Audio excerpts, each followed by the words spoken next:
Hey guys, for the final Quickcast of 2026, we're going to talk about some time-saving strategies that you can use if you want to continue training over Christmas, but you maybe want to drop down the time that you're in the gym.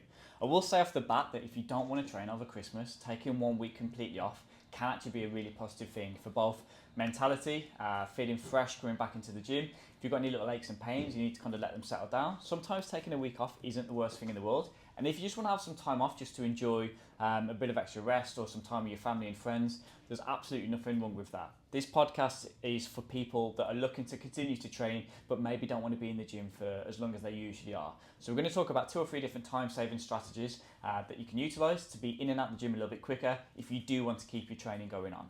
So the first one is looking at the training as diminished returns from the amount of sets that you do.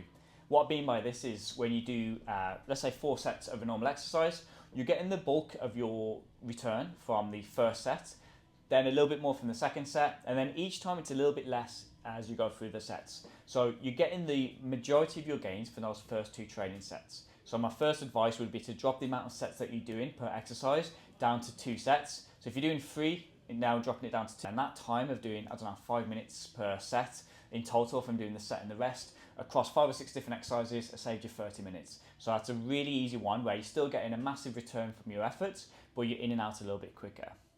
The second option is to drop down in the amount of exercises that you actually do. Again, in the same way that each time you get a little bit less from the sets, sequentially with your training program, you probably should have the most important and priority lifts or exercises at the start, and then each time it's kind of a lower priority, the majority of the time. So instead of dropping the sets, what you can do is just do the most important exercises to yourself. That means if you're a powerlifter, you might do your squats, your benches, maybe one important accessory, and drop back on some of the kind of lower priority stuff. This again is the same idea. You're dropping the amount of sets, you're getting a good amount of work in, you're getting the most important stuff done, but you're in and out of that gym a lot quicker. The third tip is to do a giant set. You can kind of put everything together here, and you can do your most important lifts first, maybe cutting down on the volume just a touch. And then when it comes to your accessories and kind of those lesser important exercises, we're going to do them as a giant set. Great options here, are agonist-antagonist superset. So a push into a pull, or even like an upper-lower superset where you're going a hamstring curl into a seated row.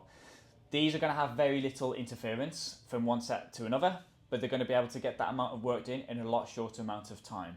Again, if you're doing this, you can drop it down to just 1 or 2 sets instead of doing 3 sets and get a good amount of effort from that short amount of time. Guys, enjoy your Christmas. We hope you enjoyed the podcast and the Quickcast this year. And we look forward to really pushing on in January. If you have any questions, let me know, and I'll catch you on the next one.